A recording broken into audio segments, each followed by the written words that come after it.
बिस्मिल्लाहिर्रहमानिर्रहीम। अल्लाहु अकबर, सुबहान अल्लाह, अल्हम्दुलिल्लाह, अस्तगफिरुल्लाह, अस्सलातु वस्सलाम अलैका या रसूलल्लाह सल्लल्लाहु अलैहि व आलिहि वसल्लम। नाज़रीन, इन दिनों मीडिया में एक ख़बर बड़ी मशहूर है जिसे पाकिस्तान के एक इस्लामी एंकर ने जो है वो मशहूर किया, ओपन किया कि फ़्रांस की एक कंपनी ने नबी करीम सल्लल्लाहु अलैहि वसल्लम की खुतबा हज्जतुल विदा की जो आवाज़ है वो रिकॉर्ड कर ली है और चंद सालों के बाद वो नशर कर देंगे।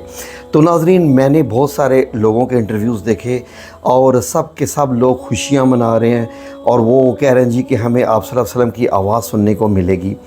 लेकिन नाज़रीन, मैं उन लोगों में से हूँ कि जो सूरह अल कहफ की 10 आयात पढ़ते रहते हैं ताकि वो हर किस्म के फितनों से बचे रहें। तो यकीन करें नाज़रीन, बड़ी गौर से ज़रा मेरी बात सुनिएगा।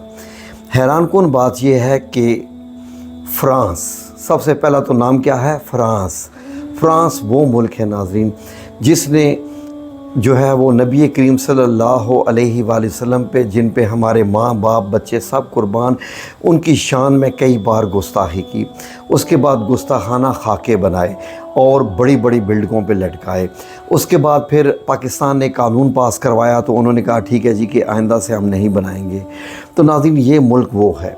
अब ये देखिए कि ये जो लोग हैं ये हर वक्त किसी न किसी तलाश में रहते हैं कि हम किस तरीके से रसूलुल्लाह सल्लल्लाहु अलैहि वसल्लम की शान में गुस्ताखी। गौर कीजिए नाज़रीन, खुतबा हज्जतुल विदा, आवाज़ नबी करीम सल्लल्लाहु अलैहि वसल्लम की।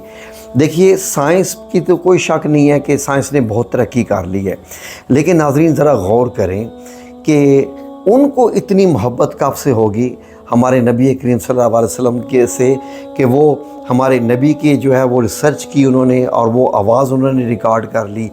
तो नाज़रीन गौर कीजिए, वो मुल्क जो हमेशा इस जो है वो रहता है कि किसी न किसी तरीके से मुसलमानों का दिल दुखाया जाए। तो नाज़रीन आप ज़रा गौर कीजिए, फ़ॉर एग्ज़ाम्पल चंद सालों के बाद फ़्रांस की हुकूमत वो नशर कर देती है और वो ये कह देते हैं कि ये आप सल्लल्लाहु अलैहि वसल्लम की आवाज़ है। ज़ाहिर है कि दुनिया का हर मुसलमान रसूलुल्लाह सल्लल्लाहु अलैहि वसल्लम से मोहब्बत रखता है और वो आवाज़ सुनने को बेचैन है। तो नाज़रीन, अगर वो आवाज़ रसूलुल्लाह सल्लल्लाहु अलैहि वसल्लम की ना हुई तो गौर कीजिए, इसका मतलब है कि हम उस आवाज़ से मोहब्बत करना शुरू कर देंगे। उस आवाज़ के जो है वो हमारे मोबाइलों में आ जाएगी और उसको कोई डिलीट करेगा, कोई कॉपी करेगा, कोई थोड़ा सा सुनेगा, कोई गौर से नहीं सुनेगा, कोई कुछ करेगा, कोई कुछ करेगा। वही मोबाइल जिसमें हमारे आका मौला करीम सल्लल्लाहु अलैहि वसल्लम की आवाज़ होगी और वही मोबाइल उसमें गाने फिल्में भी लोगों के पड़ी होंगी। तो नाज़रीन आवाज़ इस तरीके से डिस्ट्रीब्यूट हो रही होगी। तो नाज़रीन, मेरे नबी की इज़्ज़त बहुत आला है। वरफ़ाना लका ज़िक्रक, रसूलुल्लाह सल्लल्लाहु अलैहि वसल्लम का ज़िक्र ही हम लोगों के लिए जान से बढ़कर है। आप सल्लल्लाहु अलैहि वसल्लम के लिए जान देना हमारे लिए सबसे बड़ी जो है वो इज़्ज़त का जो है हमारी, समझ ले कि यही हमारी इज़्ज़त, यही हमारी मोहब्बत, यही हमारी ज़िंदगियों का मकसद है। नाज़रीन, अल्लाह रब्बुल इज़्ज़त ने मेरे आका मौला करीम सल्लल्लाहु अलैहि वसल्लम की कब्र का भी पर्दा फरमाया है और सन 881 हिजरी के बाद से वहाँ हुजरा मुबारक में भी कोई नहीं दाखिल हुआ। आपको मालूम है कि अब्दुर्रहमान अल समूदी वो आखिरी बंदा है जो 881 हिजरी और इस वक्त हम 1445 हिजरी में हैं, उस वक्त वो दाखिल हुआ था।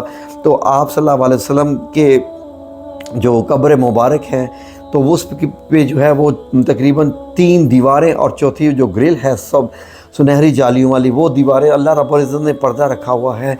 तो नाज़रीन, हमें क्या खुशियाँ मनानी चाहिए या हमें इस पे एहतजाज करना चाहिए कि आप ऐसा काम ना करो। नाज़रीन, जो लोग मेरे आका मौला करीम सल्लल्लाहु अलैहि वसल्लम से मोहब्बत रखते हैं, अल्लाह रब्बुल इज़्ज़त उनको आप सल्लल्लाहु अलैहि वसल्लम की ज़ियारत फरमा देता है, वो ज़ियारत करा देता है।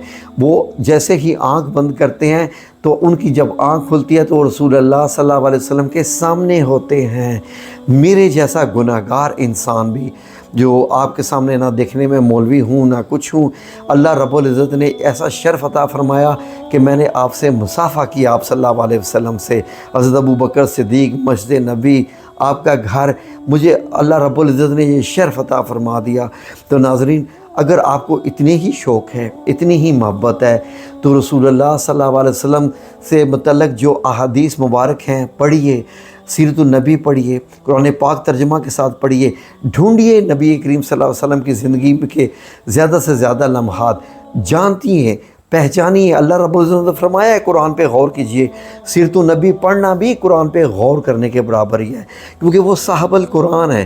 تو ناظرین، میں بڑا جو میں الفاظ ادا کر رہا ہوں بڑے سوچ سمجھ کے، کہ میں سمجھتا ہوں کہ رسول اللہ صلی اللہ علیہ وآلہ وسلم سے سچے محبت رکھنے والوں کو وہ احتجاج کرنا چاہیے کہ نہیں، ہمارے نبی کی نام کی بھی حرمت ہے، قرآن پاک میں خاتم النبیین ہیں، اور اللہ رب العزت نے تو یہاں تک فرما دیا، جو روزہ مبارک کی جالیوں کے اوپر آیت لکھی ہوئی ہے، سورہ حجرات کی آیت نمبر 2، کہ اگر تمہاری آوازیں نبی صلی اللہ علیہ وسلم کی آواز سے اونچی ہوگی تو تمہارے سارے جو کیے تمہارے حسنات ہیں، تمہارے کام ہیں، وہ سارے کے سارے ضائع ہو جائیں گے، تمہارے پاس کچھ نہیں رہے گا، ملٹی پلائی بائی 0 ہو جائے گا، اور تمہیں پتہ بھی نہیں چلے گا۔ کھولیے سورہ حجرات کی آیت اور دیکھیے، تو یہ میرے اللہ کا حکم ہے۔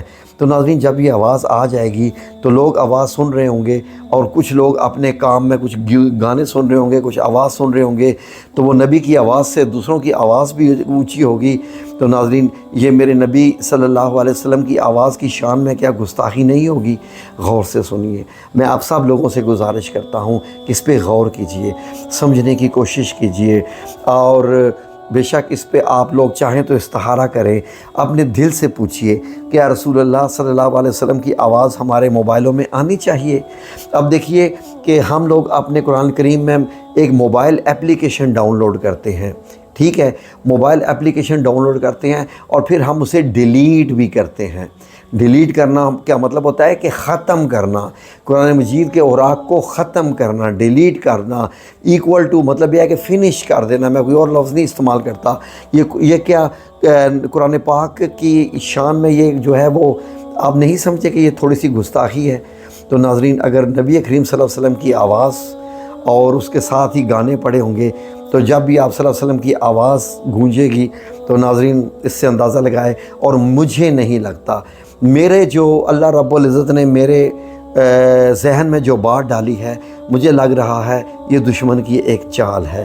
پہلے وہ خاکے بنواتا رہا، اور جب خاکوں سے بات اب بڑھ گئی تو اب وہ ایک اور اپنی چال چل رہا ہے۔ تو آپ اگر میرا ساتھ دیں گے، اس ویڈیو کو لائک اور شیئر کریں گے، تو ناظرین ہو سکتا ہے کہ ہماری حکومت بھی اس چیز کو سمجھ لے، اور باقی اسلامی ممالک بھی اس اگر معاملے میں آ جائیں تو فرانس کو منع فرما دیں کہ ہمیں آپ کی یہ ریسرچ نہیں چاہیے۔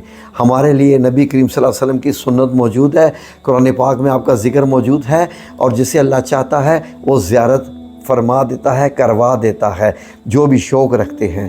ہر مطلب یہ ہے کہ اب یہ ہے کہ ناظرین، اب آپ پہ منحصر ہے کہ آپ میری اس ویڈیو کو کس طریقے سے پھیلاتے ہیں، لیکن مجھے رائے ضرور دیجیے گا کومنٹس میں، اگر لمبے بھی ہو سکے کومنٹس میں ضرور مجھے بتائیے گا۔ میں آپ کے کومنٹس پہ بھی ویڈیو بناؤں گا کہ یہ ناظرین کی رائے ہے کہ ہمیں فرانس کو روکنا ہے اس قسم کے جو اقدام سے، کہ کہیں یہ ہمارے نبی کی شان میں گستاخی تو نہیں ہے ایک اور قسم کی، کیونکہ دشمن بڑا چالاک ہے۔ ناظرین، جزاکم اللہ خیر، اللہ ہمیں سوچنے سمجھنے کی توفیق عطا فرمائے، آمین یا رب العالمین برحمتک یا ارحم الراحمین۔